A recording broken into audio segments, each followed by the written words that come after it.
Adi ara, Suzuki F60 engine. Ang gibati na balatian ay palyado, walang minor at saka mag-backfire.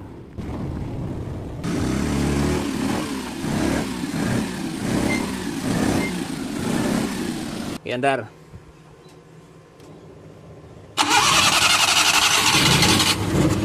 Okay.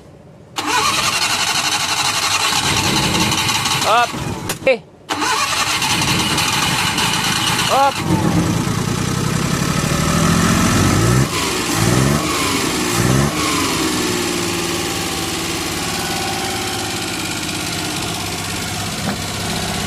Palyado.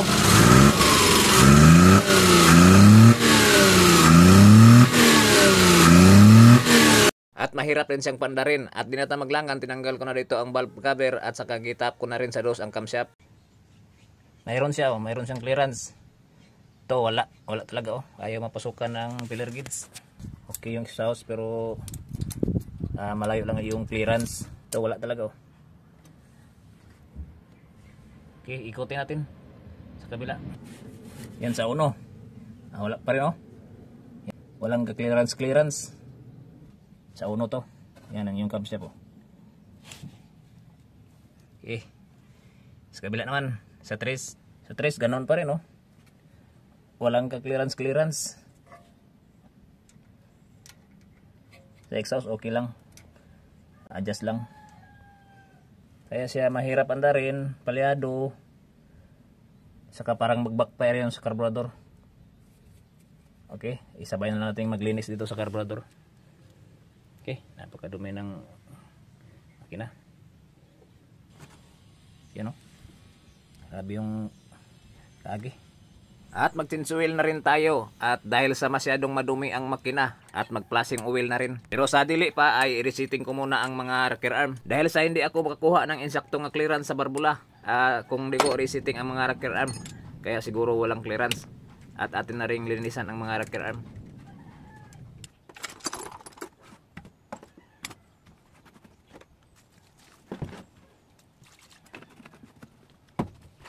At pagkatapos nating na-resetting ang mga rocker arm at saka nalinisan na rin natin at mag-tune up na rin tayo para malaman natin kung di na po ba nagpasagad og diagnose manghilutay.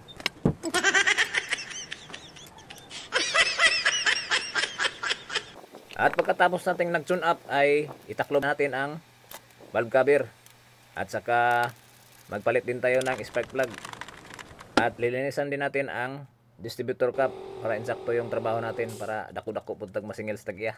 Ano ginagawa mo? At ikabit na natin ang bagong mga spark plug para makaandar na tayo. Pero bago yon ay mag-tinsuil muna tayo at mag-flashing oil. Mag-tinsuil din tayo, maglagay tayo ng flashing oil para matanggal yung mga lagom-lagom sa ilalim. Tapos pandarin natin ng 5 minutes para matanggal talaga yung lamog-lamog sa ilalim. Start.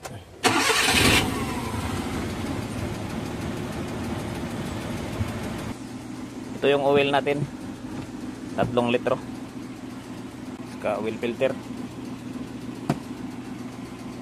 At pagkatapos nating nag-tinsuil ay maglinis-linis tayo ng konti dito para malaki-laki naman yung masingil natin sa tagya. Ayan na. Medyo limpi-limpi na konti. Pagkatapos nating nalinisan ang makina ay paandar na tayo, rin na tayo maglangan. Sige, start. Ayan, okay na. 1 click. At huwag kalimutang mag-revolution para dako-dako ang mabayaran ng tagiya.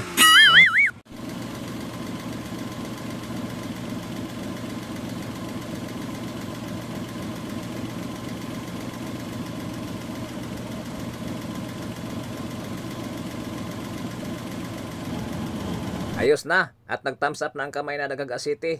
Kumbati!